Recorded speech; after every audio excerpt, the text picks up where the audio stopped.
Namo Phat, good morning. Thank you for joining me for our daily practice check-in. Listen, listen, listen. This beautiful sound calls us back to our true home.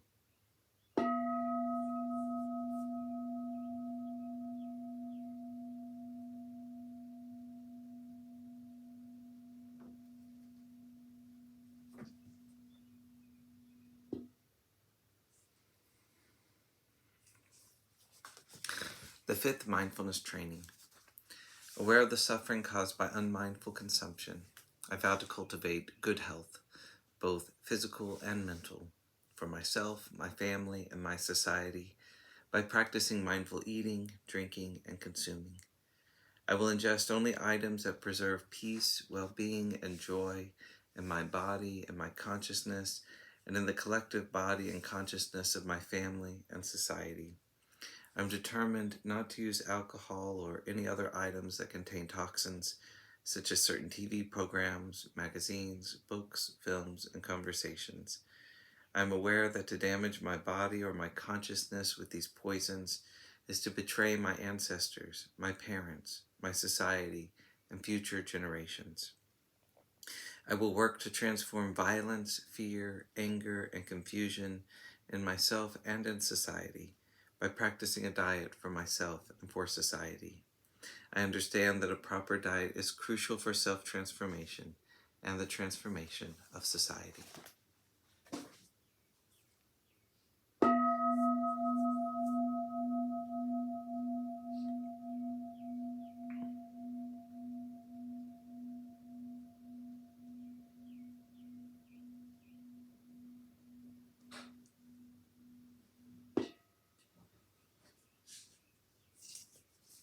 Our Dharma lesson today is Fear and Anxiety by Ajahn Thiradhammo from Working with the Five Hindrances.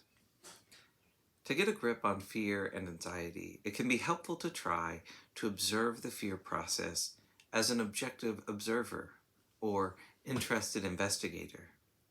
For me, the most obvious way is to look at the fear reaction in the body. The body is slower to change than the mind and expresses emotion in a much more tangible way. Thus, when fear arises, we can bring awareness to the physical sensations, which are reasonably obvious. The heart racing, heat rising in the face, muscles tensing, whatever. There is some tangible expression of fear to be clearly observed. If I go directly to the emotion of fear, very easily a vortex of increasing reactions can arise, and soon I'm having a panic attack or even heart failure.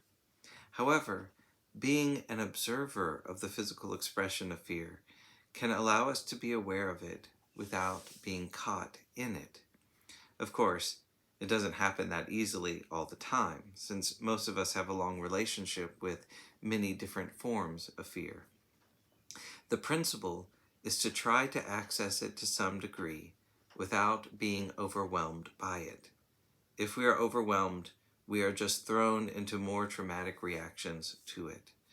We can end up re-traumatized, reaffirming the old fear syndrome. However, if we can keep some access to it, for example, through its physical effects, we can achieve a more objective perspective on the nature of the fear syndrome. This doesn't mean that one becomes fearless, but being able to observe fear less fearfully gives us more confidence to actually work with it and not be chased around by it all the time.